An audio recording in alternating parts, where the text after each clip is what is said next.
कितना हुआ था? चार्ल्स मेटकॉप तक हो गया था ना? भारत के गवर्नर जनरल के बारे में बात कर रहे थे। आज लिखो Lord Auckland. Next governor general का नाम कई नंबर का हुआ था वो? 12 नंबर है। Lord Auckland.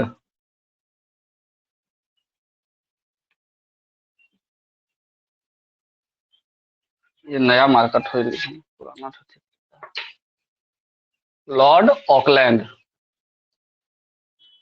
लिखो। 1836 1842। कब? 1836 1842।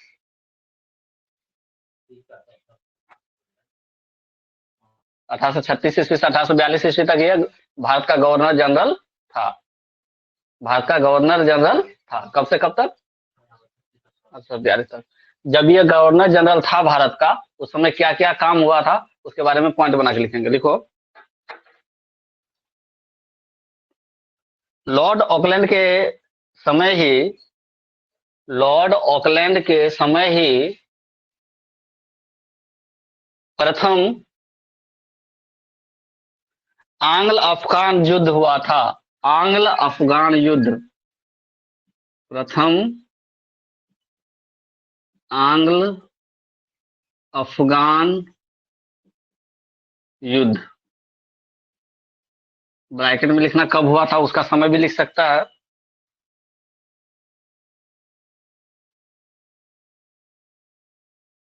ऐसे लिख लो, प्रथम आंग्ल अफगान युद्ध हुआ था। प्रथम आंग्ल अफगान युद्ध किसके समय में हुआ था? लॉर्ड ऑकलैंड के समय हुआ था। स्टेटमेंट बोलो। युद्ध हुआ था। समय समय बता दे रहे हैं। बता रहे हैं। लिख लिया तो। आंग्ल बोलते हैं जो हम लोगों का यहाँ पे अंग्रेज लोग था उसको। ठीक है। और अफगानी जो लोग था, उन लोगों के बीच में, अफगानिस्तान के लोगों के बीच में पहली लड़ाई हुई थी। हाँ, अफगानिस्तान के बीच में। तो उस समय कौन था? लॉर्ड ऑकलैंड गवर्नर जनरल था इंडिया का। अब समझ में आया? एक और पॉइंट नीचे लिखो। लॉर्ड ऑकलैंड के समय ही लॉर्ड ऑकलैंड के समय ही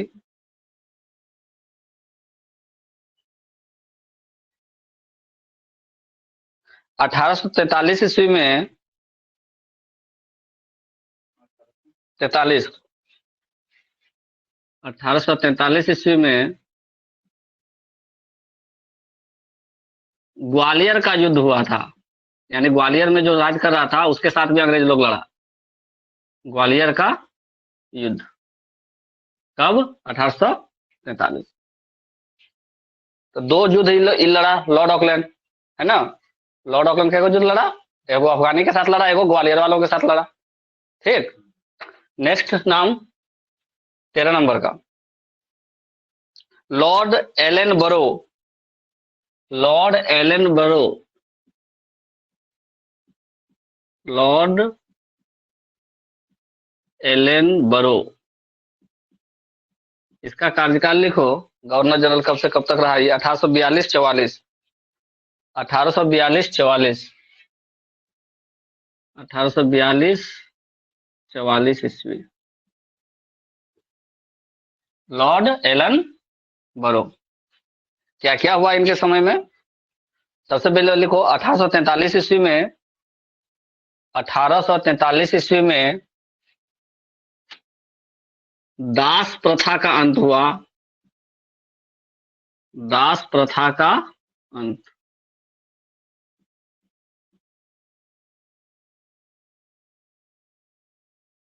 दास प्रथा का अंत कब हुआ? फिर 1900 बोलता है।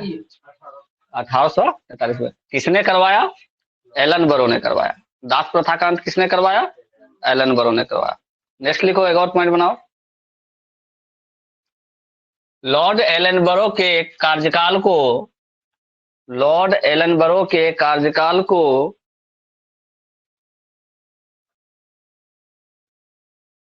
कुशल अकर्मण्यता को कुशल अकर्मण्यता कुशल अकर्मण्यता, कुशल अकर्मण्यता की नीति का काल, कुशल अकर्मण्यता की नीति का काल कहा जाता है। कुशल अकर्मण्यता की नीति का काल कहा जाता है। किसके समय को? एलनबर्ग के समय में। 2 पॉइंट याद रखना इसका। क्या क्या? कि 1843 में दास प्रथा का अंत हुआ। दास प्रथा समझते हो? गुलाम बना करके रखता था लोगों को, उससे जो मन सो काम करवाता था, तो दास प्रथा। दास प्रथा मतलब मालिक और गुलाम, मालिक जो बोलेगा गुलाम को करना पड़ेगा। आदमी लोग, बहुत लोग दास प्रथा में था। ठीक है, तो दास प्रथा का अंत कब हुआ? किसके कार्यकाल में? एलन बरो। अकर्मण्यता की नीति एक, ये लोग कोई पॉलिसी बनाया था, तो उस पॉलिसी को यहाँ पे लागू किया गया था। ठीक है, कुशल अकर्मण्यता की नीति का काल कहा गया। दास प्रथा का अंत हुआ और कुशल अकर्मण्यता की नीति का काल कहा गया। किसके कार्यकाल को? लॉर्ड एलनबरो को। ठीक है, 2 पॉइंट लिखवाए हैं, एक लॉर्ड ऑकलैंड का और एक लॉर्ड एलनबरो का। लिख लो। नहीं, तुम यहाँ लिखा था ना, 11 नंबर तक लिखा था ना, क्या लास्ट था तुम्हारा? मैं कहा उसके बाद ही आज ही कंटिन्यू हो रहा है।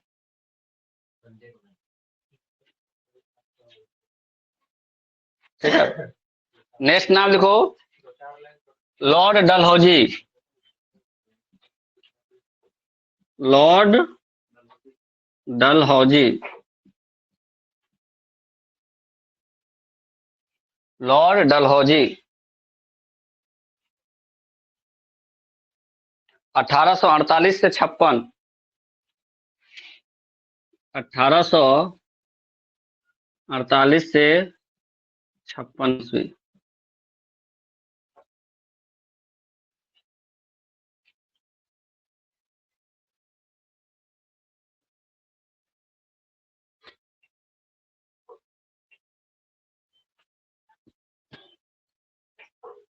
लिख लिया? पॉइंट बना के लिखो, लॉर्ड डलहौजी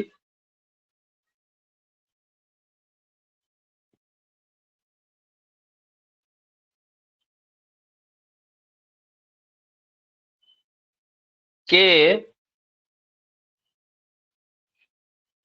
व्युपगत के सिद्धांत, व्युपगत के सिद्धांत, हिंदी में इसका नाम याद रखना बहुत अच्छी है, डिफिकल्ट है, इसलिए इसको इंग्लिश में लोग याद रखता है। डॉक्ट्रिन ऑफ लिप्से, या लिप्स कोई कोई पढ़ता है, डॉक्ट्रिन ऑफ लैप्स बोलो, LAPSE, doctrine of lapse, doctrine of lapse की नीति से, डॉक्ट्रिन ऑफ लैप्स की नीति से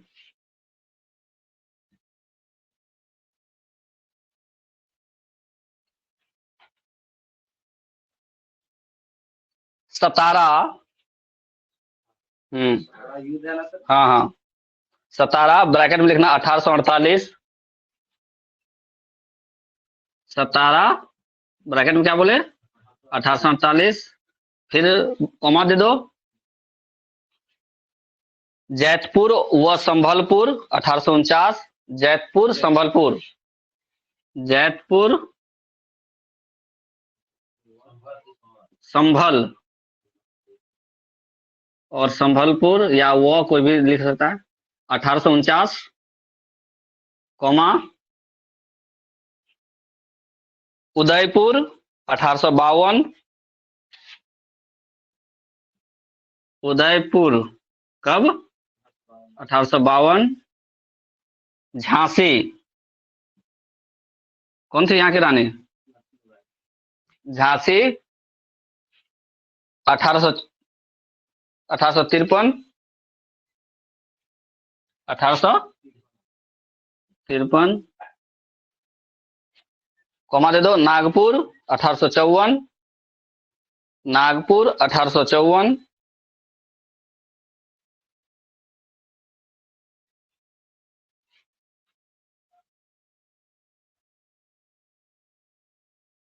1854। एक और नाम लिखो, अवध, 1856। अवध, हाँ, 1856। अवध नरेश, अवध के नवाब ऐसे बोलते थे। नहीं, उस समय भी अवध ही बोला जाता था। हाँ, अभी भी अवध ही बोला जा रहा है, और अब फिर से अवध ही कर दिया गया है, बीच में इसका नाम कुछ चेंज हुआ था। हमने कहा व्यक्तिगत के सिद्धांत की नीति के तहत एक डॉक्ट्रिन ऑफ लैप्स नीति बनाया था। कौन? डलहौजी। डलहौजी ने बनाया था डॉक्ट्रिन ऑफ लैप्स। इसमें कहा गया कि यहाँ का जो लोकल का राजा है या रानी है, या जो सत्ता चला रहे हैं, वो लोग सही ढंग से कार्य नहीं कर रहे हैं, यहाँ कुशासन हो गया है, इसलिए अब ये सत्ता हम अपने हाथ में लेते हैं। डॉक्ट्रिन ऑफ लैप्स की नीति। हाँ हाँ, व्यक्तिगत नीति के तहत इतना सारा स्टेट को समय के अनुसार ईस्ट इंडिया कंपनी के अधीन कर लिया। किसने? डलहौजी ने। डॉक्ट्रिन ऑफ लैप्स की नीति किसने दी? डलहौजी ने दी। और इस डॉक्टर ऑफ लैप्स के नीति के अनुसार इसने क्या कहा कि सतारा, जयपुर, झांसी, नागपुर और अवध में कुशासन हो रहा है, आप लोग प्रजा का सही ढंग से देखभाल नहीं कर रहे हैं, इसलिए हम इसको ईस्ट इंडिया कंपनी के अधीन सौंपते हैं, अब यहाँ का राजकाज ये देखेगा। ठीक है, व्यक्तिगत के सिद्धांत की नीति। तो ये किसने दिया? याद करने के लिए, D for doctor, D for Dalhousie, D for doctor, D for Dalhousie. Doctrine of lapse किसने दिया? डलहौजी ने दिया। याद रहेगा। हिंदी थोड़ा नाम अलग है, व्यक्तिगत का सिद्धांत, ठीक है, लेकिन इंग्लिश नाम doctrine of lapse he option में मिल जाएगा बहुत जगह, और नहीं होगा तो हिंदी भी लिखेगा और ब्रैकेट में इंग्लिश लिखा रहेगा। तो डॉक्ट्रिन ऑफ लैप्स किसने दिया? डलहौजी ने दिया। और इस नीति के तहत क्या किया? 1848 ईस्वी से लेकर 1856 ईस्वी तक भारत के कई राज्यों को ईस्ट इंडिया कंपनी के अधीन कर दिया। डेट इंपॉर्टेंट है। सबसे पहले कौन? सतारा, फिर जयपुर, संबलपुर, फिर उदयपुर, झांसी। झांसी में क्या घटना घटित हुआ था कि झांसी की रानी लक्ष्मीबाई की जब हस्बैंड डेथ कर गए, उनकी जब मृत्यु हो गई, तो उनका एक मतलब उसको गोद लिया हुआ पुत्र था, उस गोद लिए पुत्र को उन्होंने अपना वारिस बनाया। तो ईस्ट इंडिया कंपनी ने कहा कि नहीं नहीं, हाँ, एक कारण बना दिया कि नहीं ऐसा नहीं होगा, ये आपका मतलब गर्भ से पैदा नहीं हुआ, इसलिए हम इसको एक्सेप्ट नहीं करेंगे, हम ईस्ट इंडिया कंपनी को सौंप रहे हैं। मतलब उसका नीति ही ऐसा था कि किसी न किसी तरह से उसको ईस्ट इंडिया कंपनी के अधीन उस राज्य को करना था। तो उसने क्या कहा कि हम आपके इस बच्चे को एक्सेप्ट नहीं करते हैं युवराज के रूप में, तो अगला राजा ये नहीं बनेगा। इसीलिए झांसी की रानी को क्या उठाना पड़ा? तलवार उठाना पड़ा। ठीक है, तो हो गया डॉक्ट्रिन ऑफ लैप्स किसका था? डलहौजी का था। और इसमें बहुत सारे राज्यों को इसने ईस्ट इंडिया कंपनी के अधीन करवा दिया। और क्या किया इसने? नेक्स्ट पॉइंट लिखो। हाँ हाँ, यहाँ पर लिखे है शॉर्ट में। हाँ, वहाँ लास्ट में लिखो, स्टेटमेंट पूरा करो, क्या था? हाँ, अवध आदि राज्यों को ईस्ट इंडिया कंपनी के अधीन कर दिया गया था। आदि राज्यों को ईस्ट इंडिया कंपनी के अधीन कर दिया गया था। और ब्रैकेट में लिखना, कुशासन का आरोप लगाकर। क्या आरोप था इन लोगों पर? कुशासन का आरोप, कि आप लोग सही ढंग से शासन नहीं कर रहे हैं। कुशासन का आरोप लगाकर कुछ ना कुछ तो आपको डिमेरिट दिखाना होगा ना, तभी तो आप उसको संभालिएगा। तो क्या कहा कि आप लोग शासन सही ढंग से यहाँ नहीं कर रहे हैं, चल पा रहे हैं, इसलिए इसको हम ईस्ट इंडिया कंपनी को सौंप रहे हैं। और वो उस समय ताकतवर हो चुका था, तो ताकतवर हो गया था तो क्या हुआ कि बात मानना पड़ा, और जो बात नहीं माना उसको लड़ना पड़ा, और लड़ करके भी अंत में वही परिणाम हुआ कि उसको शामिल होना ही पड़ा, क्योंकि उस समय बहुत मजबूत हो चुका था ईस्ट इंडिया कंपनी। एक और पॉइंट लिखो इनका, रेलवे माइन्यूट, रेलवे माइन्यूट, हाँ हाँ हाँ, रेलवे माइन्यूट, माइन्यूट कॉमा 1853 ईस्वी में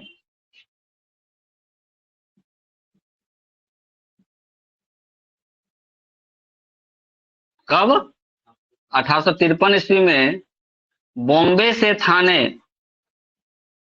बॉम्बे से थाने जगह का नाम है। हाँ, थान टोठो नहीं, तो ही ज्यादातर जगह रहता है। थाने, खाली नौ को तो वर्गी नौ देना बस। थाने, तो थो दो धो, दंत नौ नहीं है, तो ठो डो ढो बोला नौ देना इसमें। थाने, मूर्धन न देना इसमें। थाने, ये वाला नौ देना। मुंबई नहीं, बॉम्बे उस समय नाम हुआ करता था, मुंबई अभी नाम पड़ा है। बॉम्बे से थाने 1853 ईस्वी में क्या लिखा है? मोइनूट 1853 में बंबई से थाने तक रेल का परिचालन करवाया गया। रेलवे, रेल का परिचालन, सीधे लिखो रेलवे, क्या लिखेंगे? रेल का परिचालन, यहाँ किलोमीटर इंपॉर्टेंट नहीं है। रेल का परिचालन कब करवाया गया? तो क्वेश्चन आता है कि भारत में रेलों का प्रथम परिचालन किस ईस्वी में हुआ, किसके शासन, किस कौन उसमें गवर्नर जनरल था, और या फिर कहां से कहां तक हुआ। तीन इंपॉर्टेंट क्वेश्चन इसमें। बंबई से थाने 1853 ईस्वी और डलहौजी, और डलहौजी, 3 पॉइंट इंपॉर्टेंट है। ठीक है, और क्या हुआ डलहौजी के समय? एक और पॉइंट लिखो। 1854 ईस्वी में, 1854 ईस्वी में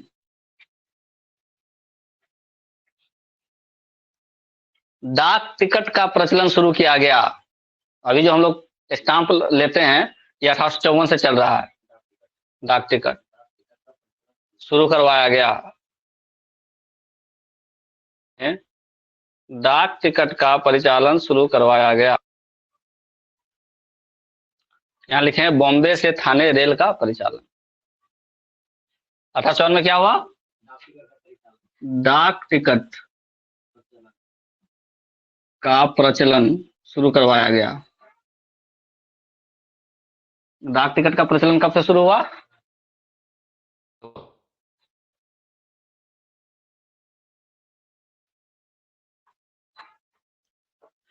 और क्या हुआ? पहली बार, अगला पॉइंट लिखो, पहली बार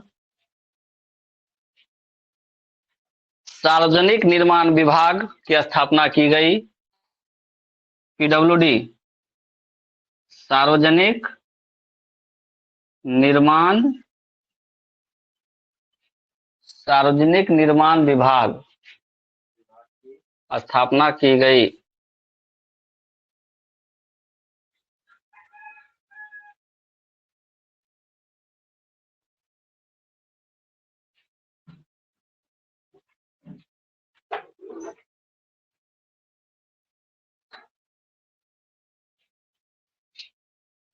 पहली बार सार्वजनिक निर्माण विभाग की स्थापना की गई तथा 1854 ईस्वी में, तथा 1854 ईस्वी में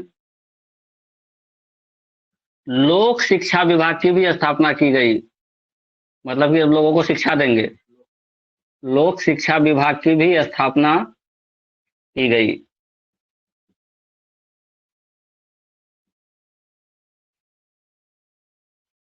लोक शिक्षा विभाग की भी स्थापना कब की गई? 1854। किसके समय में? डलहौजी के समय में। तो डलहौजी ने क्या क्या किया? सबसे पहले डॉक्ट्रिन ऑफ लेफ्ट लाया और उसमें बहुत सारे राज्यों को ईस्ट इंडिया कंपनी के अधीन कर दिया। क्या आरोप लगाया उस पर? कुशासन का आरोप लगा दिया। फिर क्या किया? रेल चला 1853 में, बंबई से 1853 में बॉम्बे से थाने तक चला। किसके कार्यकाल में? डलहौजी के कार्यकाल में। डाक टिकट भी आ गया। किसके कार्यकाल में? डलहौजी के कार्यकाल में। और दो नया विभाग का स्थापना हुआ, लोक निर्माण विभाग और शिक्षा विभाग। लोक शिक्षा विभाग, लोक निर्माण, लोक शिक्षा। ठीक है, दो दो अलग डिपार्टमेंट ये लोग बनाया। शौचालय बनाना है, रोड बनाना है, जो सभी लोगों के समाज के लिए, सार्वजनिक मतलब सबके लिए हो। नहीं, वो नहीं आएगा, सार्वजनिक होना चाहिए। हाँ हाँ, तालाब हो गया, नदी में, नहर में, पुल पुलैया, ये सब जो है सार्वजनिक पीडब्ल्यूडी के अंदर आता है। ठीक है ना। सार्वजनिक लोक विभाग कब से चल रहा है? डलहौजी के समय से चल रहा है। इसमें समय नहीं लिखा हुआ है।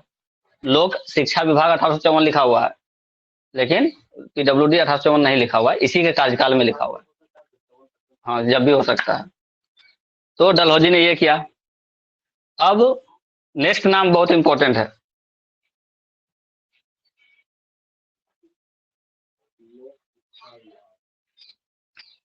14 हुआ यहाँ, 15 यहाँ लिखते हैं। Lord Canning. हाँ, क्या नाम से कुछ पता चल रहा है? इसके बारे में कुछ बता चुके हैं। Lord Canning. लॉर्ड कैनिंग कौन था? सबसे पहले लिखो 1856 से 57, और फिर 1857 से 62, 56, 57 और 1857 से 62।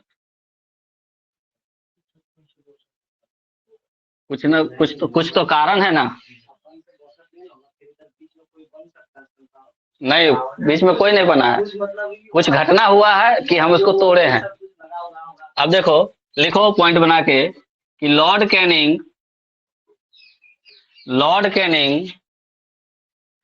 1856 से 1857 ईस्वी तक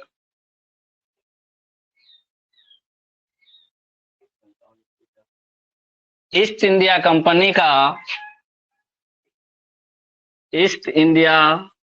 कंपनी का अंतिम गवर्नर जनरल था।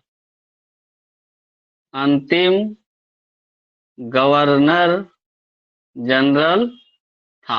कब तक? 56 से 57, यानी 1857 तक।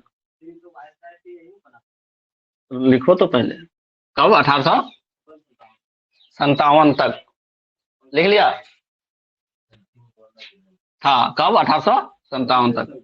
लिखो, भारत की प्रथम स्वतंत्रता की लड़ाई। हाँ, नेक्स्ट पॉइंट बना के, भारत की प्रथम स्वतंत्रता की लड़ाई अर्थात 1857 ईस्वी के क्रांति के बाद की लड़ाई, अर्थात 1857 ईस्वी के क्रांति के बाद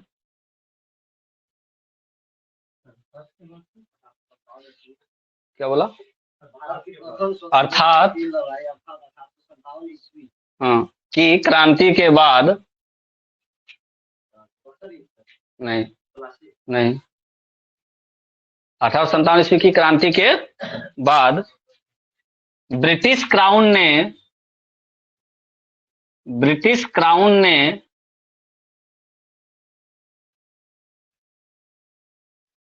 ईस्ट इंडिया कंपनी से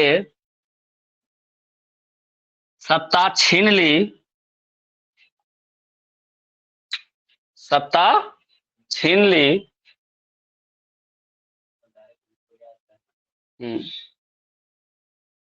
तथा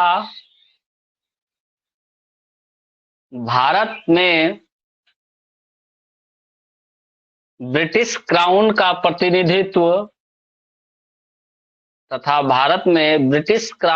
प्रतिनिधित्व करने के लिए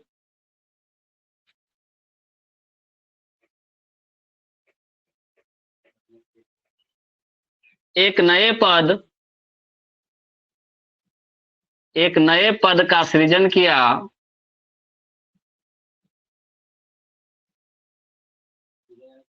हाँ, एक नए पद का सृजन किया,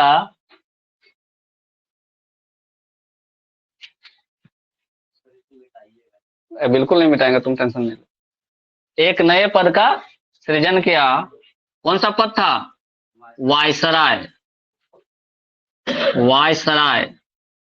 वायसराय का पद। कौन सा पद सृजन हुआ? का सृजन किया। नहीं नहीं, तुम लिखो ना, एक नए पद डैश दे दो वहां, वायसराय का पद सृजन किया, वायसराय का पद सृजन किया, सृजन किया, डैश लेकर के वायसराय का पद लिख दो। वायसराय एक नए पद का सृजन किया, जिस पद वायसराय का पद 58 ईस्वी, डेट याद है ना? 1 नवंबर, हाँ, 1858 ईस्वी को, 1 नवंबर 1858 ईस्वी को लॉर्ड कैनिंग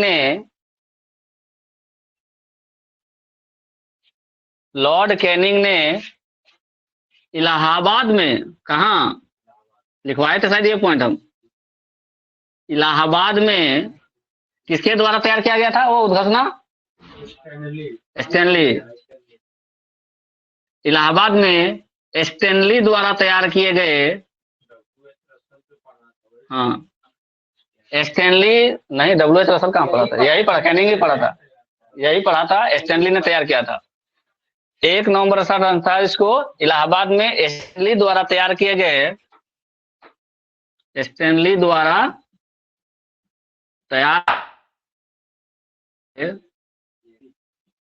उद्घोषणा किए गए उद्घोषणा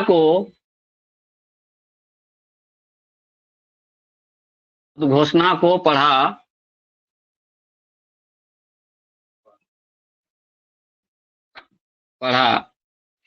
उसमें क्या क्या घोषणा किया गया था? नहीं गिरेगा, क्या बोले? कंपनी का हो जाएगा, और जो नए नाम था ना, सबका मतलब कर दिया, वायसराय संभालेगा, और फिर शायद इसी के कारण उच्चतम न्यायालय का स्थापना हुआ। नहीं, वो तो 1784 में हुआ। कहाँ का क्वेश्चन कहाँ पहुंचा दिया? हाँ, वो पत्रकार आया था, डब्ल्यू एच रसल, बस उतने काम हुआ था। हाँ,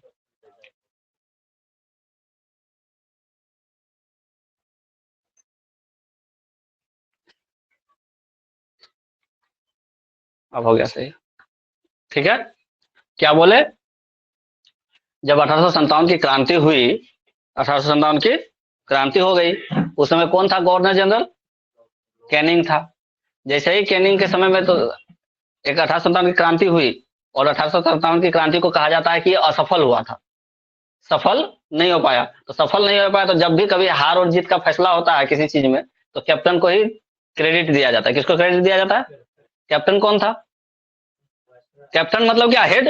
ईस्ट इंडिया कंपनी का हेड कौन था? अभी ईस्ट इंडिया कंपनी का, अभी 1857 में जब क्रांति हो रहा था, तो ईस्ट इंडिया कंपनी का हेड कौन था? कैनिंग था।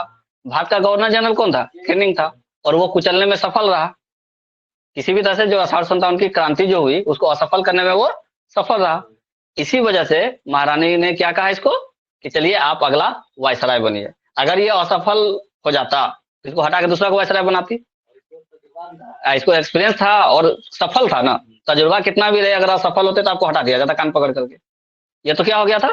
सफल हो गया था। सफल हो गया, इसलिए क्या किया इसको, इसका पोस्ट सिर्फ नाम चेंज किया, बोला कि अब ईस्ट इंडिया कंपनी तुम अपना साइड हट जाओ, तुम्हारा अब राजनीति से कोई लेना देना नहीं है, मेरा ही प्रतिनिधित्व करेगा कौन? कैनिंग ही करेगा। लेकिन अब वो जो पोस्ट गवर्नर जनरल का था, वो पोस्ट अब खत्म करते हैं, अब ये मेरा वायसराय हो गया। मतलब राजा के बाद जो, जैसे प्रेसिडेंट, वाइस प्रेसिडेंट बोलते हैं, ठीक है, प्रेसिडेंट, वाइस प्रेसिडेंट, उसी तरह से वायसराय एक नया पद बना दिया, क्या? वायसराय। और बोल दिया कि आज के बाद से पूरे भारत का प्रतिनिधित्व करेगा कौन? कैनिंग करेगा, और ये मुझे डायरेक्ट रिपोर्ट करेगा, ईस्ट इंडिया कंपनी को रिपोर्ट। ब्रिटिश क्राउन मतलब ब्रिटिश राज, जो महारानी वहां बैठी हुई थी इंग्लैंड में, लंदन में, बोला कि तुमको जो भी रिपोर्ट करना है वो हमको करोगे, तुमको जो भी डिसीजन लेना है हमसे पूछ के लोगे, और हम जो कहेंगे वो तुमको यहाँ पे फॉलो करना पड़ेगा, ठीक है। तो ये काम हुआ था 1 नवंबर 1858 को। तो इस तरह से प्रथम वायसराय कौन बना? Lord Canning. तो यहां से लिख लो, भारत का प्रथम वायसराय, भारत का प्रथम वायसराय लॉर्ड कैनिंग बने। प्रथम वायसराय कौन बने? लॉर्ड कैनिंग को क्यों बना के रखा गया? क्योंकि ये सफल हुआ था। इसकी जितनी नीतियां थी 1857 की नीति, 1857 की जो क्रांति थी उसको दबाने में ये सफल रहा था, इसलिए इसको इनाम मिला। और इनाम के तौर पे क्या बोला कि आप कंटिन्यू कीजिए। राजा आप उस समय भी थे, राजा आप इस समय भी थे, लेकिन अब क्या हो गया, अब आप ईस्ट इंडिया कंपनी के अधीन में नहीं है, आप मेरे अधीन हो गए, आप ब्रिटिश क्राउन के अधीन हो गए। ठीक है, समझ में आ गया? तो 1 नवंबर 1858 तक क्या था ये? Governor general. 1 नवंबर 1858 तक क्या था? Governor general. और 1 नवंबर 1858 से क्या बन गया? इलाहाबाद में स्टैनली द्वारा तैयार किया गया उद्घोषणा पढ़ने के बाद वायसराय बन गया। अब वायसराय, प्रथम वायसराय कौन हो गया हम लोगों का? Lord Canning. अब इनके समय में क्या क्या हुआ लिखो पॉइंट वाइज।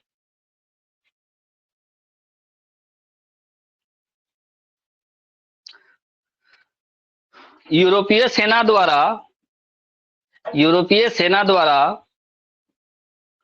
1859 ईस्वी में, यूरोपीय सेना द्वारा 1859 ईस्वी में विद्रोह किया गया था।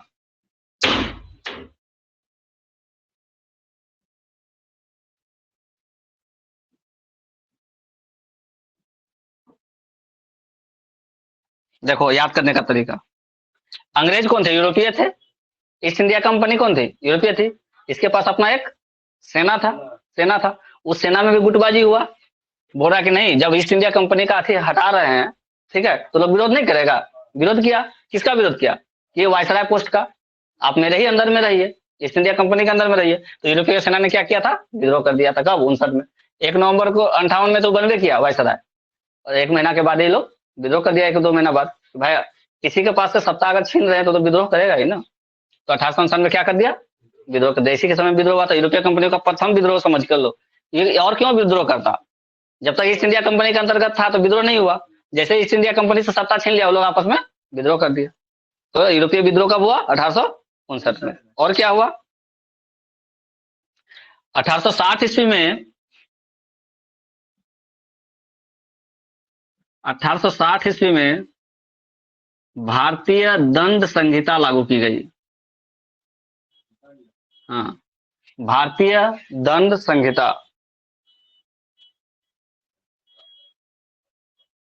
लागू की गया,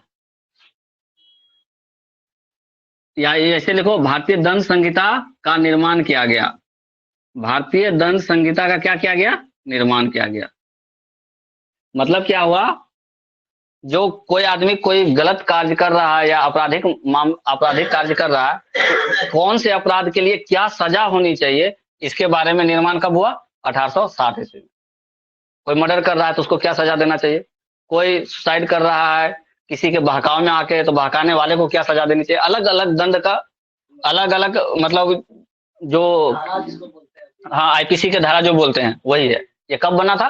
1860 में बना था। बाद में उसको बहुत मतलब क्या बोलते हैं, समय के अनुसार बदला गया, लेकिन शुरुआत कहाँ हुआ था, बना कब था? 1860 में। किसके समय में?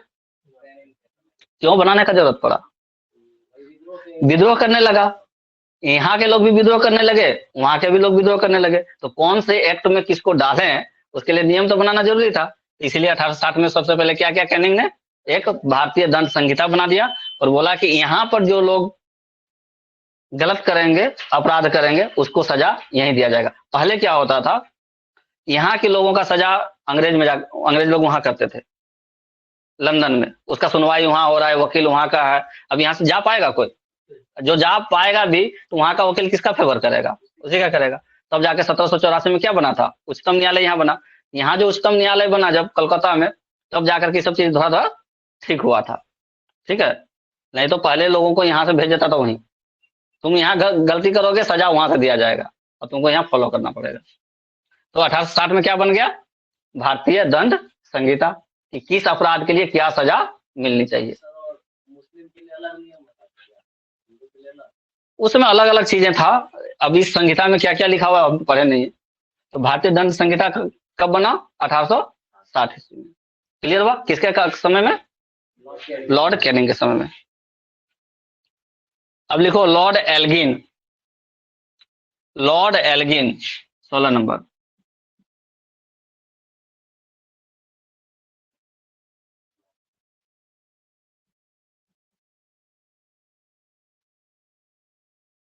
लॉर्ड एल्गिन, इसका कार्यकाल लिख लो 62-63। 62-63, 1862 1863।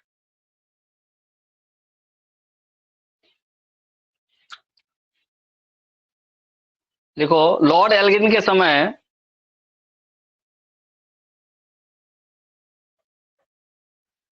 लॉर्ड एल्गिन के समय पश्चिम उत्तर सीमा प्रांत में, नहीं मिटा रहे हैं, पश्चिम उत्तर सीमा प्रांत में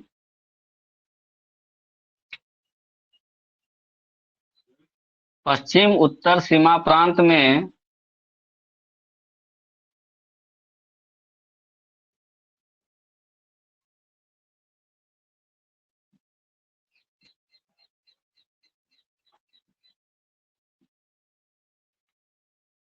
पश्चिम उत्तर सीमा प्रांत में कबायलियों ने विद्रोह किया था। कबायली, कबायली एक जाति होती है। हाँ, कबायलियों ने विद्रोह किया था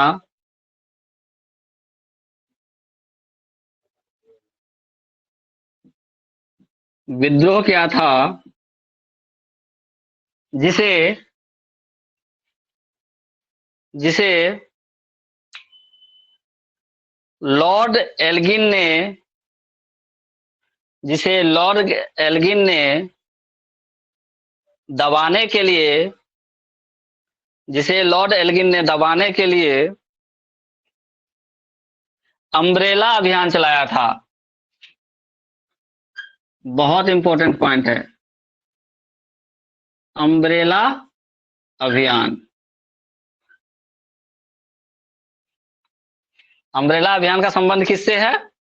सीमा प्रांत पर जो कैरिबीय जो कबायली लोग थे, उन लोगों ने जो विद्रोह किया था उत्तर पश्चिम सीमा प्रांत में, उस विद्रोह को दबाने के लिए एक ऑपरेशन चलाया था। उस ऑपरेशन का क्या नाम था?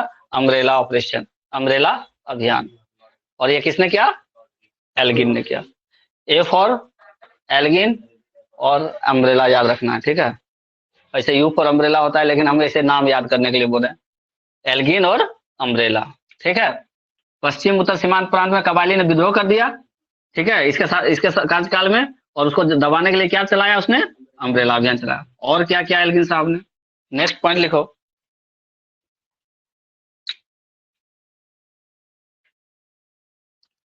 विधवा पुनर्विवाह, विधवा पुनर्विवाह,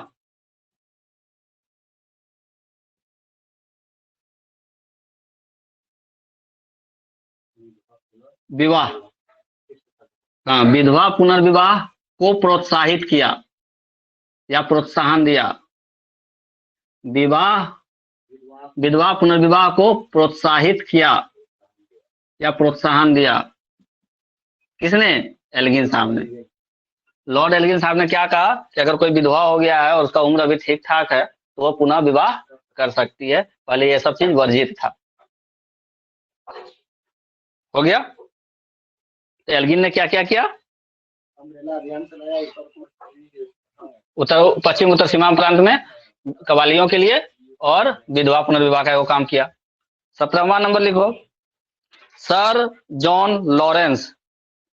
sir John Lawrence, sir John Lawrence, क्या किया इन्होंने?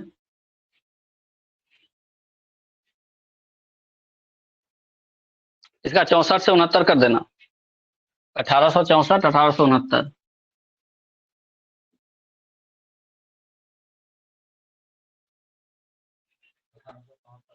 64 64।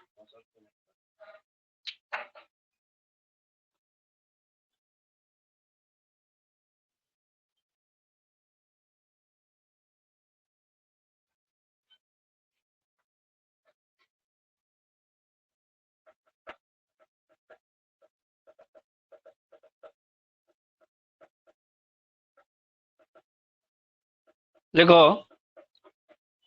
सर जॉन लॉरेंस के कार्यकाल में, सर जॉन लॉरेंस के कार्यकाल में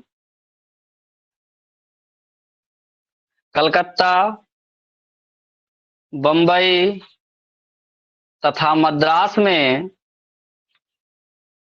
कलकत्ता, बंबई, यही तीन को बड़ा बड़ा शहर था, बंबई तथा मद्रास में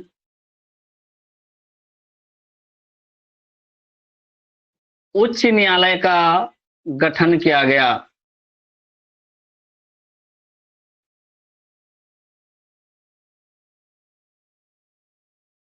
कलकत्ता, बंबई तथा मद्रास में उच्च न्यायालय का गठन किया गया। 74 में किया ना, ये हाई कोर्ट हुआ, वो सुप्रीम कोर्ट हुआ। ठीक है, और क्या किया? बस इसके लिए इतना ही जरूरत है। कब किया था? लिखा कि नहीं? टाइम तो ब्रैकेट में लिख लो, 1865 ईस्वी। अगला नाम लिखो, अब ये वायसराय की बात कर रहे हैं हम लोग। प्रथम वायसराय से लॉर्ड एल्गिन, दूसरा वायसराय सर जॉन लॉरेंस, और आगे सब हम लोग वायसराय की बात कर रहे हैं। ठीक है, 1858 के बाद, हाँ, सब वायसराय है। ठीक है, 1 नवंबर 1858 के बाद सब वायसराय है। लॉर्ड मेयो, सबसे इंपॉर्टेंट नाम, लॉर्ड मेयो, लॉर्ड मेयो। कार्यकाल इसका 69-72, 1869, 1872।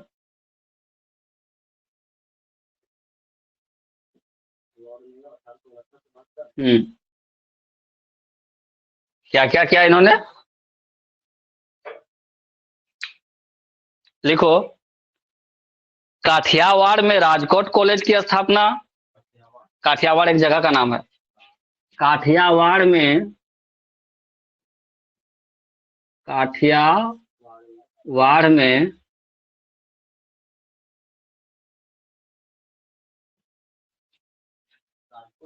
राजकोट कॉलेज की स्थापना तथा अजमेर में मेयो कॉलेज की स्थापना।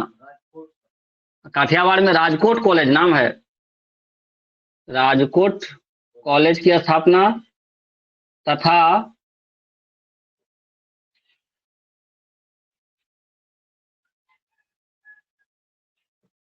कहाँ पे? मेयो कॉलेज नहीं, अजमेर, अजमेर में मेयो कॉलेज की स्थापना करवाया। कहाँ? अजमेर, अजमेर में अपने नाम से मेयो कॉलेज। 2 कॉलेज इसने खुलवाया। कहाँ कहाँ? काठियावाड़ में और अजमेर में। काठियावाड़ के कॉलेज का क्या नाम था और अजमेर का कॉलेज का क्या नाम था? मेयो। 2 नया विभाग इसने भी बनवाया। लिखो, सर जॉन लॉरेंस ने, सॉरी, लॉर्ड मेयो ने भारतीय सांख्यिकी सर्वेक्षण एवं कृषि विभाग, भारतीय सांख्यिकी सर्वेक्षण एवं कृषि विभाग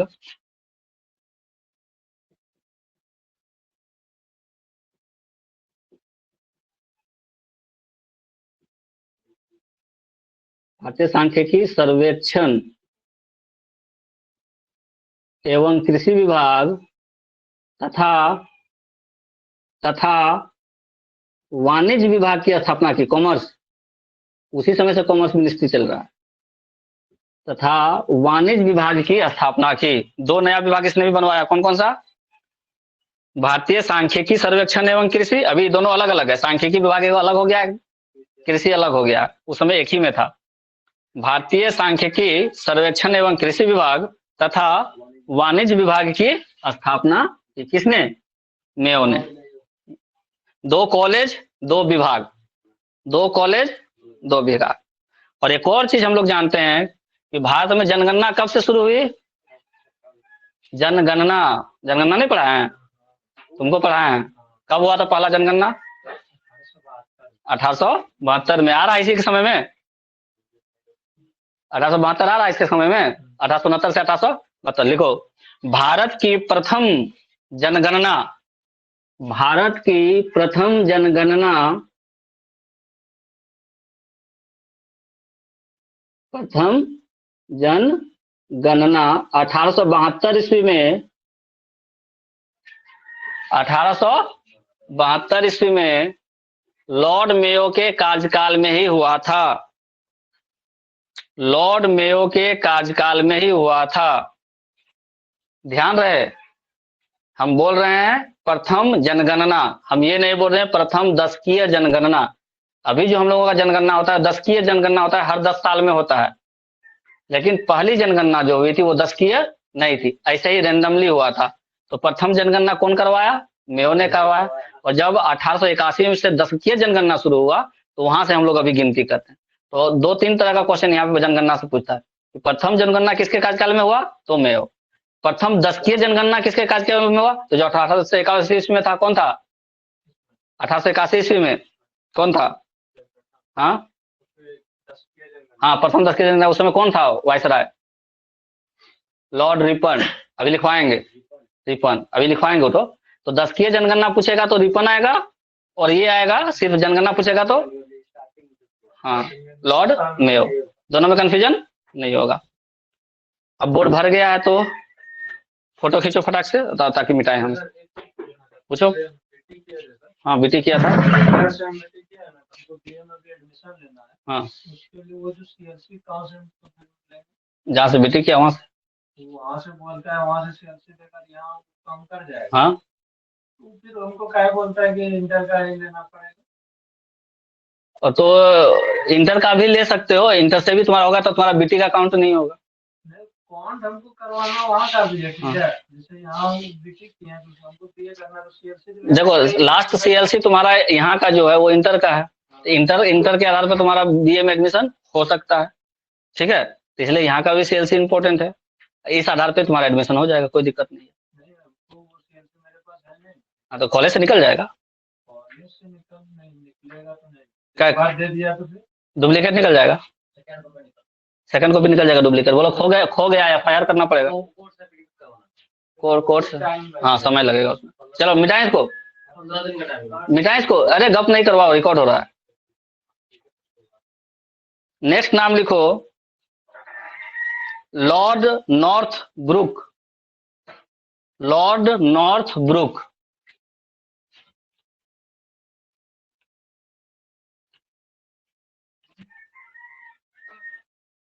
क्या नाम लिखे? Lord Northbrook. Brook Brook क्या नंबर हुआ? 19। Lord north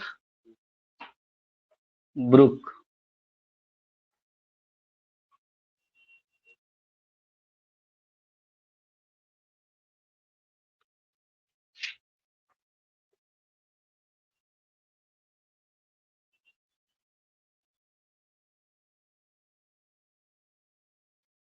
Lord Northbrook कार्यकाल क्या होगा इसका? 72-76। 1872 1876 लिख लिया? लिखो लॉर्ड नॉर्थ ब्रुक के कार्यकाल में, लॉर्ड नॉर्थ ब्रुक के कार्यकाल में पंजाब में, पंजाब में कूका विद्रोह हुआ था। कूका विद्रोह। चंदन स्याही देना वहां से। कूका विद्रोह हुआ था किसके कार्यकाल में? ब्रैकेट में कूका विद्रोह कब हुआ था ये भी जानना जरूरी है। 1872 ईस्वी। ब्रैकेट में लिख दो 1872। कूका विद्रोह कब हुआ? 1872 ईस्वी।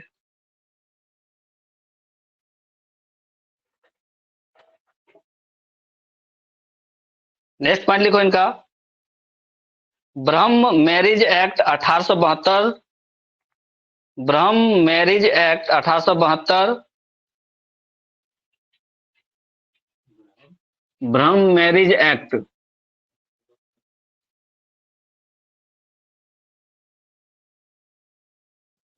ब्रह्म मैरिज एक्ट कब बना ये? 1872 पारित किया गया। ब्रह्म मैरिज एक्ट 1872 पारित किया गया, जिसके तहत बाल विवाह पर प्रतिबंध लगाया गया,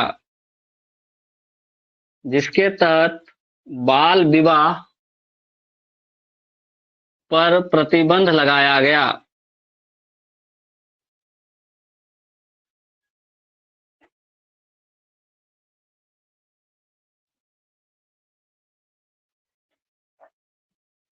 बाल विवाह पर प्रतिबंध लगाया गया कब? 1872 में। कौन सा एक्ट लाया?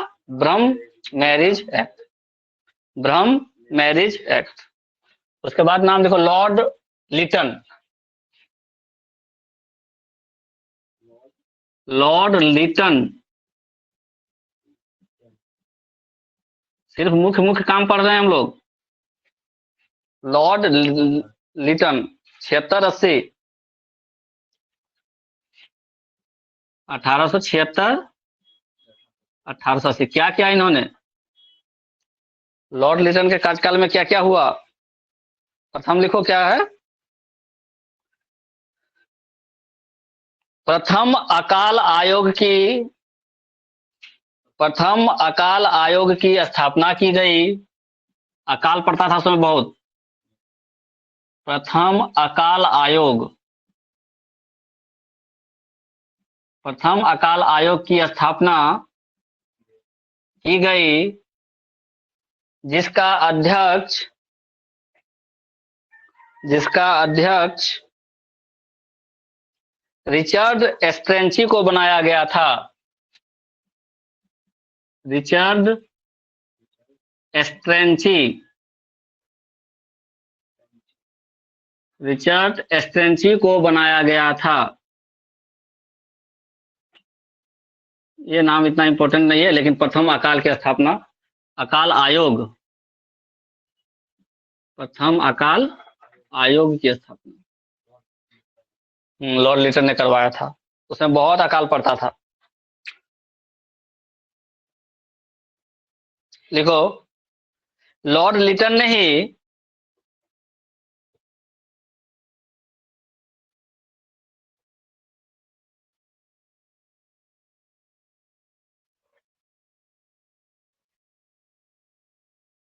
महारानी विक्टोरिया को केसर ए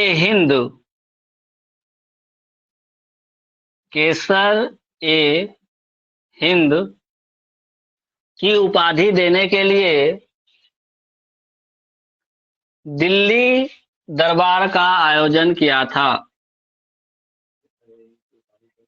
हाँ, दिल्ली दरबार का आयोजन किया गया था या किया था, लिटन ने किया था। ठीक है, दिल्ली दरबार का आयोजन।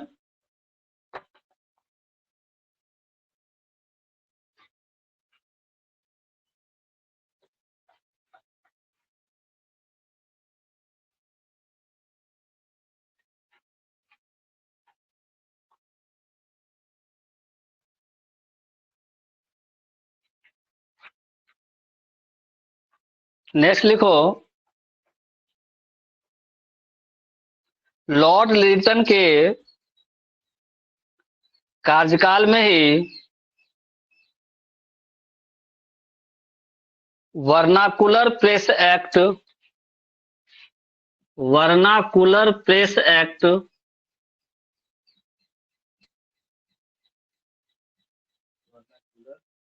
एक्ट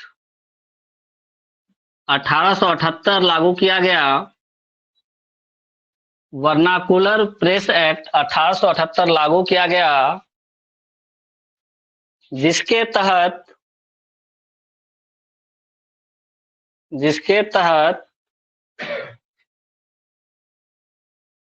भारतीय प्रेसों पर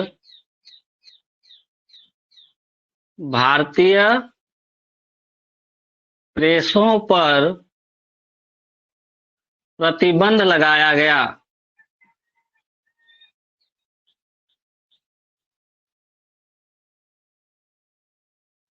भारतीय प्रेसों पर प्रतिबंध लगाया गया।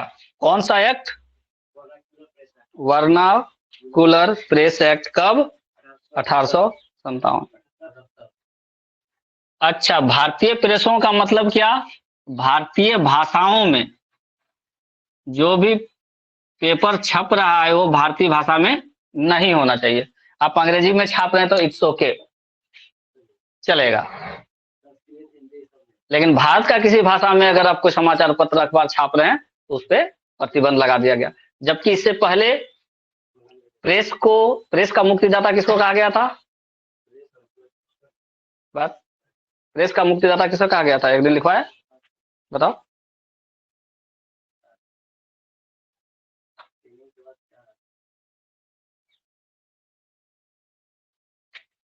प्रेस का मुक्तिदाता किसको लिखवाए थे?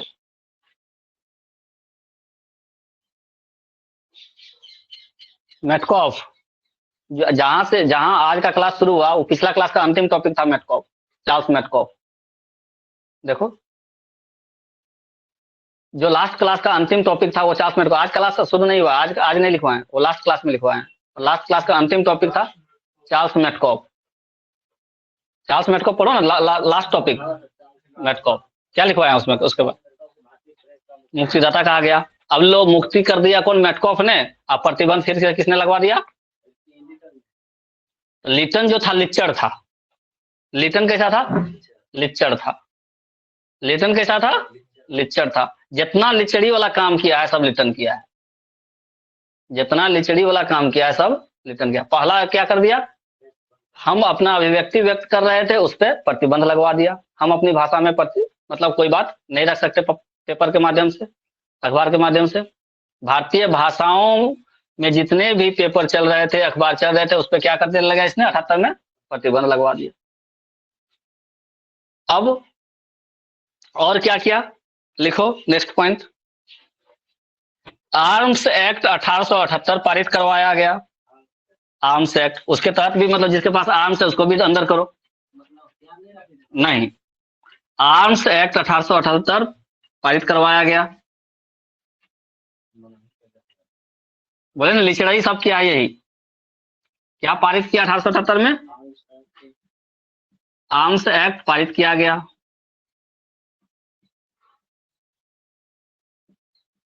यानी जब आर्म्स एक्ट लगा दिया तो आर्म्स रखने के लिए भी बहुत सारा कंडीशन, टर्म एंड कंडीशन रखा होगा। और जो सब टर्म एंड कंडीशन पूरा नहीं किया और मिल गया उसके पास आर्म्स, तो क्या करेगा? उसको सीधा एकदम सजा दिलवा देगा उसको। और क्या किया इसने? उस समय सिविल सेवा का परीक्षा शुरू हो चुका था। भले ही वो इंडिया में नहीं हो रहा था, बाहर में हो रहा था, लेकिन सिविल सेवा का परीक्षा हो रहा था और सिविल सेवा में हम आ सकते थे अगर हमारे पास मेरिट है तब।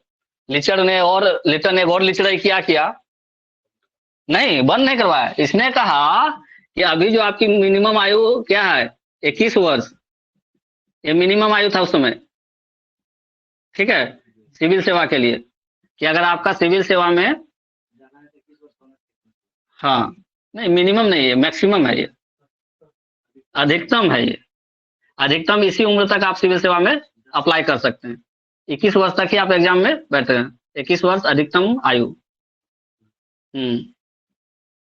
इसको और घटा करके बोलता है 19 साल। अब बताओ, 19 साल में कोई सिविल सेवा पहुंचेगा? तो जिसका घर बाप दादा पूरा अच्छा रहेगा वही ना पहुंचा सकेगा। उस समय BA नहीं था, उस समय था ना सीधा 10th, ठीक है, उसके बाद ग्रेजुएशन, ठीक है। वहाँ इंटर हाँ, उस समय इंटर का कॉन्सेप्ट नहीं था कि इंटर 2 साल का करेंगे तब ग्रेजुएशन करेंगे। बोर्ड पास, सीधा ग्रेजुएट, ठीक है। तो क्या किया लिटन ने? 21 साल वो लोग पहले डिसीजन लेकर रखा था भाई सिविल सेवा में अप्लाई करने के लिए आप मैक्सिमम 21 साल तक आप अप्लाई कर सकते हैं। ये बोलते हैं ना ना, ये तो बहुत लोग पहुंच जा रहा है इस अवस्था में, बहुत मैच्योर हो जाता है ना 21 साल में लोग, तो बहुत लोग पहुंच रहा था। तो उसको और कम करने के लिए बोला ना ज्यादा अंग्रेजी रहना चाहिए सिविल सेवा में, इंडियन कम रहना चाहिए, तो क्या उपाय लगाएं?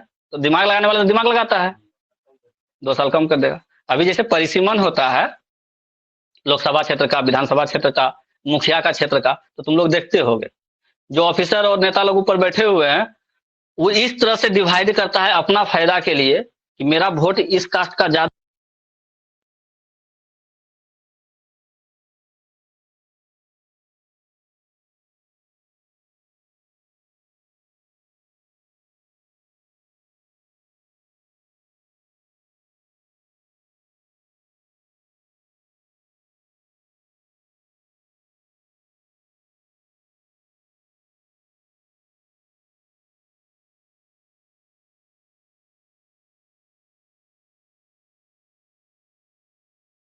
तो अपना एरिया को मजबूत बनाने के लिए लोग परिश्रमण करवाते रहता है।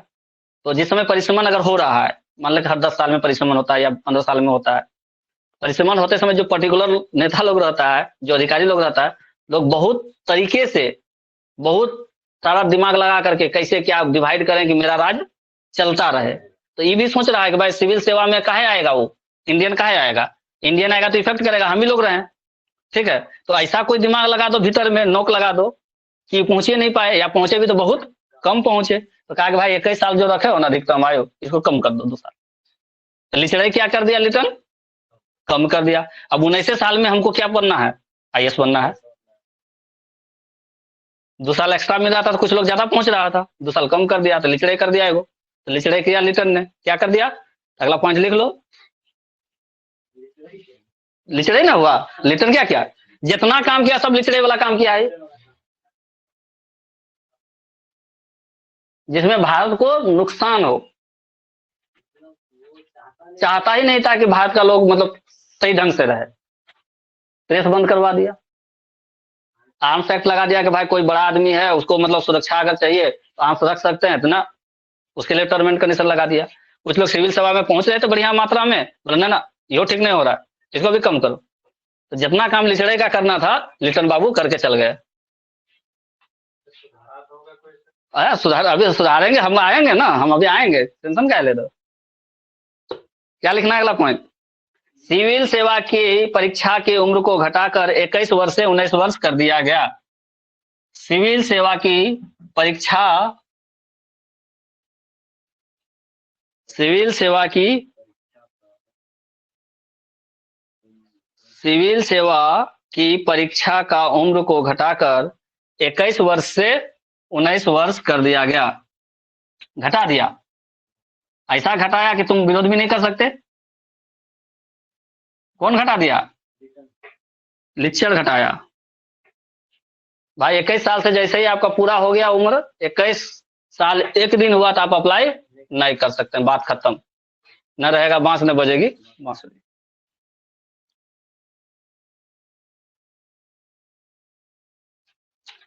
और लिटन के जस्ट बाद आया रिपन, जो कि सबसे अच्छा काम किया। वैसे होता है ना कहीं भी, फूल है तो कांटा भी है।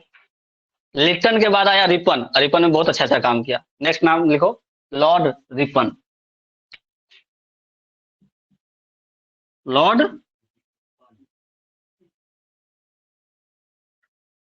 रिपन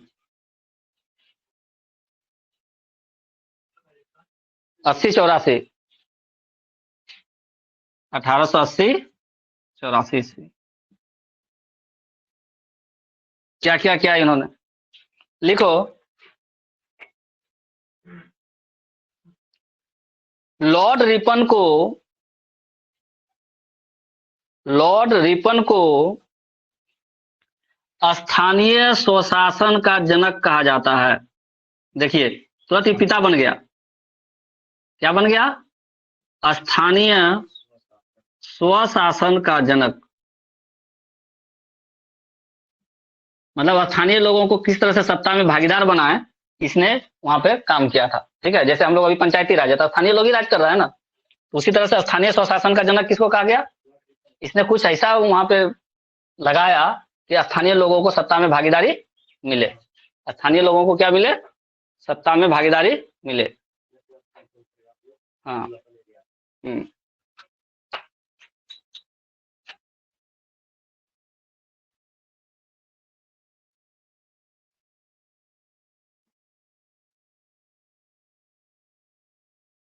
स्थानीय स्वशासन का जनक किसको कहा गया, लॉर्ड रिपन को कहा गया।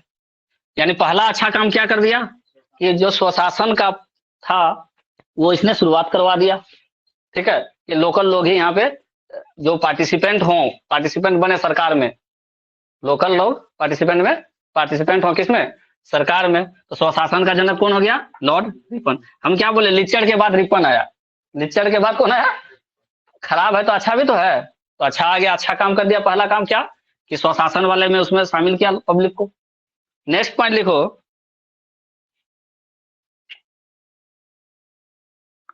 इनके ही कार्यकाल में 1881 ईस्वी में क्या हुआ, भारत की पहली 1881 ईस्वी में भारत की पहली दशकीय जनगणना हुई। भारत की पहली दशकीय जनगणना हुई किसके कार्यकाल में,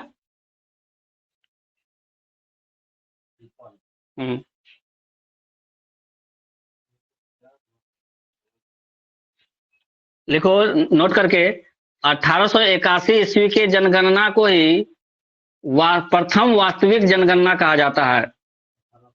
1800 नोट लिख करके लिखना, नोट लिख कर लिखना कि 1881 ईस्वी के जनगणना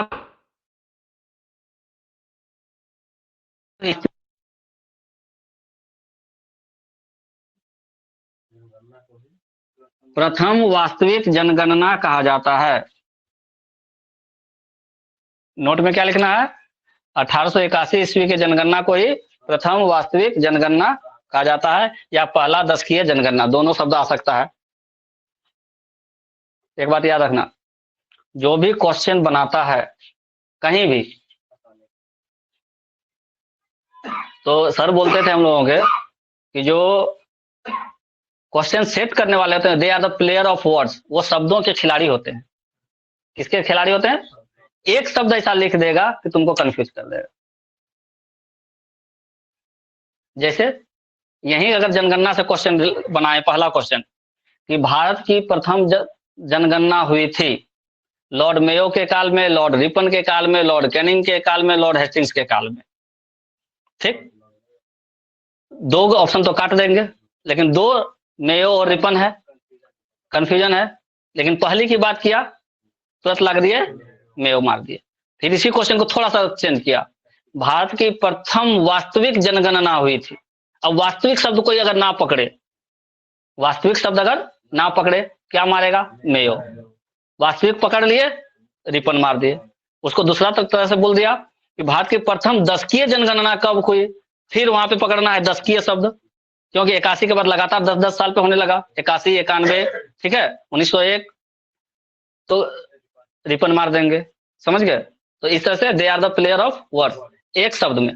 क्वेश्चन क्या दिया, दूसरा क्वेश्चन अगर इसी से बना दें कि भारतीय प्रेस के अमुक्तिदाता के रूप में जाना जाता है, भारतीय प्रेस के अमुक्तिदाता के रूप में जाना जाता है Lord Ripon, Lord Lytton, Lord Mayo, Lord Canning. भारतीय प्रेस के अमुक्तिदाता के रूप में जाना जाता है। हम क्या बोल रहे हैं, भारतीय प्रेस के अमुक्तिदाता।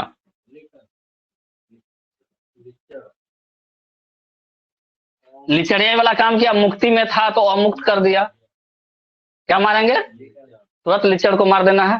ठीक है ना, तो अगर खाली अ हटा दे क्वेश्चन में सिर्फ, क्योंकि आदमी रटा हुआ ये भारतीय प्रेस का मुक्तिदाता, भारतीय प्रेस का मुक्तिदाता कौन, मैटकॉफ। भारतीय प्रेस का मुक्तिदाता कौन, मैटकॉफ। और हमारे जैसा आदमी क्या कर दिया उसमें, अमुक्तिदाता। और सिर्फ शब्द लगा दिए। क्वेश्चन तो आधा पढ़ेगा लोग, अरे चलो मुक्तिदाता वाला आ गया, रट गए, सब तो लिखवाए हुए हैं। मेटकॉप मार दिया, मेटकॉप, यहाँ शब्द लगा दिया क्या, ओ, समझ गए। तो इसलिए क्वेश्चन जब भी बनाओ हर एक वर्ड में ध्यान देना होगा। सत्य नहीं है, कहीं कहीं लिखता है निम्न में से कौन सा कथन सत्य नहीं है, तो यहाँ लोग पढ़ लेता है नहीं शब्द को, ठीक है। यही में लिख देता है निम्न में से कौन सा कथन असत्य है।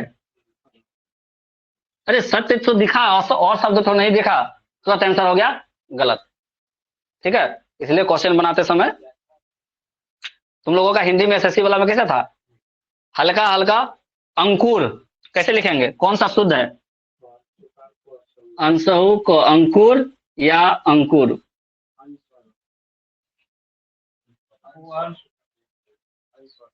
कौन सा शब्द सही है, शुद्ध करने के लिए आता है। ये भी अंकुर पढ़ रहे हैं, इसको भी अंकुर पढ़ रहे हैं, अब बताओ, ठीक है। इसलिए हर एक वर्ड में ध्यान देना है। तो क्या बोले कि 1881 ईस्वी में भारत की प्रथम वास्तविक जनगणना हुई थी, भारत की प्रथम दशकीय जनगणना हुई थी, भारत की पहली दशकीय जनगणना या भारत की प्रथम वास्तविक जनगणना, किसके कार्यकाल में, रिपन के कार्यकाल में। और क्या हुआ रिपन के कार्यकाल में, नेक्स्ट पॉइंट लिखो।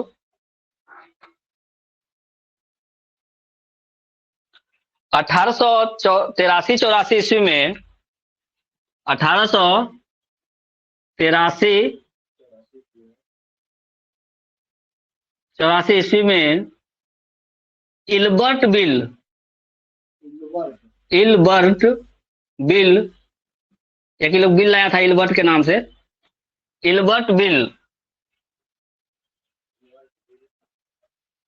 में विवाद होने के कारण, इल्बर्ट बिल में विवाद होने के कारण लॉर्ड रिपन को त्यागपत्र देना पड़ा था।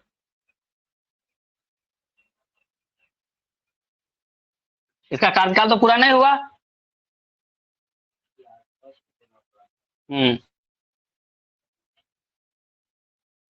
यानी कार्यकाल पूरा होने से पहले इसको क्या देना पड़ गया, त्यागपत्र देना पड़ेगा। क्यों, इल्बर्ट बिल एक आया था, उसमें विवाद हो गया था। अब सोचो, मानसिकता थोड़ा सा सोच सकते हो कि ये एक ऐसा बिल होगा जिस पर रिपन क्या चाह रहा होगा कि भारत की भलाई हो। नहीं चाहता, पहले वाला सब नहीं चाहता। हाँ सुनो ना, ठीक है, ये क्या चाहता होगा कि यहाँ के लोगों को इससे बेनिफिट मिले, ठीक।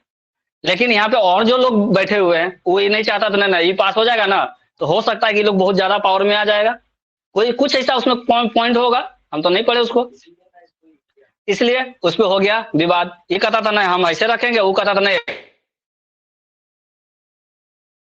होना चल करते हैं, क्या बोला, रिजाइन करते हैं, और रिजाइन करके चल दिया। तो रिपन जो था, इनका कार्यकाल पूरा होने से पहले इनको इस्तीफा देना पड़ गया। अच्छे आदमी को ज्यादा दिन रहने नहीं दिया जाता है हाई पोस्ट पे, ना तो और भी अच्छा अच्छा काम कर देता तो फिर लोगों के लिए मुश्किल हो जाता। तुमको बताएं, जो 370 हटा वहां से JNK से, उसमें एक एक शब्द इस तरह से पिरो करके लिखा गया था कि आप चाह करके भी उसको नहीं हटा सकते थे, इतना उसको कोरिलेट किया गया था। उसमें लिखा गया था, कई जगह हम देखे कि इसको हटाने के लिए है कानून किसका, जम्मू कश्मीर का। तो जम्मू कश्मीर का कानून हटाने या बनाने के लिए दो ही लोग हो सकते हैं, क्योंकि वो केंद्र के अधीन में था। तो या तो जम्मू कश्मीर की सरकार हटाए या बनाए, या फिर केंद्र में करे। लेकिन उसमें एक पॉइंट जोड़ा गया था कि भारत के तत्कालीन राज्यों और केंद्र शासित प्रदेशों में से इतना प्रतिशत लोग अगर समर्थन करेगा तभी हटेगा। मतलब पॉसिबल है भाई। और लोग, बिहार को क्या लेना देना है वहां के अतिरिक्त कानून से, तमिलनाडु को क्या लेना देना है वहां के कानून से। लेकिन उसमें एक पॉइंट लिखा हुआ था, जोड़ा हुआ था, उसको कॉम्प्लेक्स करने के लिए कि कभी ये हटे ही नहीं, कभी ये हटे ही नहीं। लेकिन भगवान तो बहुत बड़ा है, हटाना है तो कुछ ना कुछ तो करेगा। तो ऐसा मेजोरिटी हुआ कि 18 स्टेट में बीजेपी का राज, सेंटर में बीजेपी का राज, और गवर्नर बना दिए वहां पर बिहार के जो गए थे यहाँ सतपाल मलिक, ठीक है। सब कुछ कंबाइन हुआ, समय पूरा हुआ, 370 हट गया। 18 स्टेट बोला गया था कि 18 स्टेट और केंद्र शासित प्रदेश के CM उसमें साइन करने चाहिए, मतलब विधानसभा से पारित होना चाहिए, तब जाकर के ये कानून हट सकता था। भाई उसको क्या मतलब है उससे, और लोगों को क्या मतलब है उससे? कितना कॉम्प्लेक्स बनाया, एक लाइन उसमें जोड़ दिया उसके उस साइड में, और कॉम्प्लेक्स कर दिया उस चीज को कि कभी ना ऐसा होगा और ना यहाँ से ये हटेगा। लेकिन कभी ना कभी ऐसा तो होता है, इतिहास तो बनता ही है इतिहास बनाने के लिए और तोड़ने के लिए। ठीक है, कहा जाता है कि 18 सीएम उसमें तब जाकर करके उस बिल को हटाया गया था। उसको यहाँ से वहां रातों रात भेजा गया था इसी चीज के लिए, तुरंत। आइए, ऐसा नहीं था कि एक दिन में काम हुआ है, 6-8 महीना लगा इस प्रोसेस को, लेकिन बहुत गुप्त रूप से सारा कुछ हुआ। 6-8 प्लानिंग जब भी हुई तो बहुत, हालांकि अच्छा है खराब है एक अलग चीज है, लेकिन हम बात कर रहे हैं प्लेयर ऑफ वर्ड्स की। एक वर्ड एक स्टेटमेंट देखो कहां से कहां बदल देता है। ठीक है, एक वर्ड एक स्टेटमेंट कहां से कहां बदल देता है। और मेरे पेट में लात लग रहा है तो मेरे लिए खराब नहीं हो गया? मेरे पेट में लात लगा तो मेरे लिए खराब है, तुमको फायदा हो रहा है तो तुम्हारे लिए अच्छा है, सीधी सी बात है। तो सबके साथ है, कहीं भी कोई भी चीज बनता है तो एक को नुकसान होता है एक को फायदा होता है, तो जिसको नुकसान हुआ उसके लिए तो खराब है ना हुआ भाई। तो लेकिन फिर भी तो को सोचो उस समय का आदमी 1947, 48, 50 ईस्वी में कोई कुछ उसने ऐसा कॉम्प्लेक्स उसको किया, उसके साथ रह गया। चलो बना, तो इसीलिए हर चीज हर एक पॉइंट पे वर्ड का खेल है, स्टेटमेंट का खेल है। और संविधान जब बनता है ना, चाहे तुम देखो कोई भी चीज में कानूनी जो रूप होता है उसको बहुत बारीकी से पढ़ना पड़ता है, बहुत बारीकी से समझना पड़ता है। हाँ, गणतंत्रात्मक शब्द है, सोचो बहुत बड़ा मीनिंग हो जाएगा अगर सही ढंग से अगर देखा तो। एक एक शब्द है जो बड़ी बड़ी बातें बोलता है। ठीक है, और हम लोग ऐसा देश में है जहाँ पे हर एक धर्म का उतना ही महत्व जितना हिंदू धर्म का है। ठीक है, ऐसा हम लोगों का राज्य है, देश है, गणतंत्र है, सबके लिए समान है ना। तो इसी वजह से एक एक शब्द यहाँ पे जब कानून बनाने बैठते होंगे, सोचो कानून बनाने वाले लोग कितना चीजों को उनको ध्यान में रखना पड़ता होगा कि एक शब्द भी ऊपर नीचे नहीं होना चाहिए। एक शब्द भी अगर ऊपर नीचे हो गया तो क्या हो जाएगा, बहुत फेर हो सकता है, बहुत फेरा हो सकता है। तो महारथी सब तो होते ही है कानून के ज्ञान, और उसमें भी जो भारत सरकार का वकील हो, जो झारखंड सरकार का वकील हो, सोचो उनको कानून का कितना ज्ञान होता होगा। नहीं, और जो लोग बनाने के लिए बैठते होंगे, कोई भी नियम कोई भी बिल बनाने के लिए बैठते होंगे, कितना चीजों को ध्यान में रखना पड़ता होगा। तो, तो ऐसे रिएक्शन होगा तो फिर उसको कैसे कंट्रोल करना है? ऐसा कंट्रोल करेंगे तो कितना दिन में कंट्रोल हो सकता है, कितना दिन हमको पेशेंस रखना होगा, कितना दिन के बाद लाठीचार्ज करना है। हर एक चीज प्री प्लान होता है, तब जाकर के कानून बनता है, ऐसे नहीं बन जाता है। लेकिन वही है कि हर चीज का एक समय होता है, समय पूरा हो गया तो बन गया, समय पूरा हो गया तो खत्म हो गया। तो लिचर साहब ने जितना लिचड़े किया, उसके अगले वाला व्यक्ति आए और सब कुछ ढीला करने लगे। नहीं, प्रेस को मुक्त तो ये नहीं कर सके थे, लेकिन बहुत राहत दे दिए, बहुत अच्छा अच्छा काम भारत के लोगों के लिए कर गए। पहला क्या काम किया, स्थानीय स्वशासन का जनक यानी स्थानीय स्वशासन की शुरुआत करवा दी इन्होंने, स्थानीय स्वशासन की शुरुआत करवा दी, चाहे जिस भी रूप में हो। फिर क्या किया, 10वीं जनगणना करवा दिया, और एल्बर्ट बिल में जो भारत के पक्ष में शायद हो रहा होगा वो, उसमें विवाद हो गया, या तो उसमें ऐसा चीज रहा होगा जिसका ये नहीं चाहता था, या फिर ऐसा चीज होगा जो ये चाहता था वो लोग नहीं चाहता था, दोनों में से कोई एक बात होगा, और इस पर विवाद हुआ और उनको क्या करना पड़ गया, इस्तीफा देना पड़ेगा। फोटो खींच लो, फोटो खींचो, हाँ खींचो ना। नहीं अभी और है, इधर मिटाएंगे। अच्छा ये वाला तो फोटो हो गया है ना। अच्छा रुको, एक ही बार में कर लेंगे। कॉलेज भी जाना है, कितना टाइम हुआ? ठीक है जाओ, ठीक है कल करेंगे क्लास, कल कंटिन्यू करेंगे, कोई बात नहीं।